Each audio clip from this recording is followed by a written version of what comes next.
जय श्री राम, राधे राधे। कैसे हो आप सब? आई होप आप सब अच्छे होंगे। Welcome back to this channel. Nirjala Ekadashi व्रत कब है? 2025 में। निर्जला एकादशी जाने तिथि और व्रत का महत्व। यह व्रत ज्येष्ठ मास के शुक्ल पक्ष की एकादशी तिथि को किया जाता है।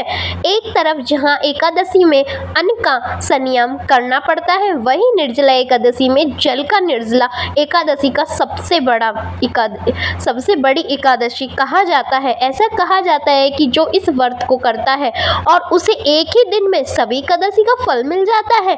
इस साल निर्जला एकादशी का व्रत 6 जून को रखा जाएगा, लेकिन निर्जला एकादशी का व्रत कठिन है।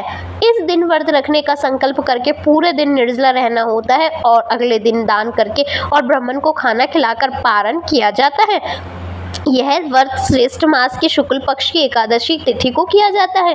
एक तरफ जहां एकादशी में अन्न का संयम करना पड़ता है, वहीं निर्जला एकादशी में जल का संयम करना पड़ता है। एक दिन निर्जला रहकर दान पुण्य करके बहुत अधिक महत्व है। इस दिन जो व्रत करता है और दान पुण्य करता है, उसे कई गुना अधिक फल मिलता है।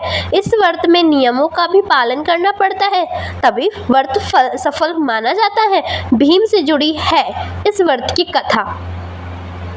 आपको बता दें कि इस व्रत का पौराणिक महत्व भी है और एक बार भीम ने व्यास जी से कहा कि मैं भूखा हूँ मैं भूखा नहीं रह सकता, इसलिए मुझे कोई ऐसा व्रत बताइए जिसे करने से स्वतः सदृढ़ हो जाए।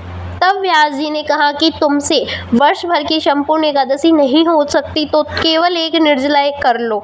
एक दिन व्रत रखने से संपूर्ण एकादशी का फल आपको मिल जाएगा। तभी से एक एकादशी को भीमसेनी एकादशी भी कहा जाता है। इस व्रत में स्नान और दान का बहुत अधिक महत्व है। ऐसा कहा जाता है कि इस व्रत को रखने वाला स्वर्ग को जाता है। निर्जला एकादशी व्रत की तिथि श्रेष्ठ मास के शुक्ल पक्ष की एकादशी तिथि की 6 जून 2025 को रात 2:15 पर शुरू होगी और इसका समापन 7 जून 2025 को सुबह 4:47 पर होगा। ऐसे में उदय तिथि के कारण यह व्रत 6 जून को रखा जाएगा। एकादशी का पारण द्वादशी के दिन यानी 7 जून को किया जाएगा। जय श्री राम। वीडियो अच्छी लगी हो तो प्लीज़ चैनल को लाइक एंड सब्सक्राइब करना ना भूलें। Thank you for watching this video.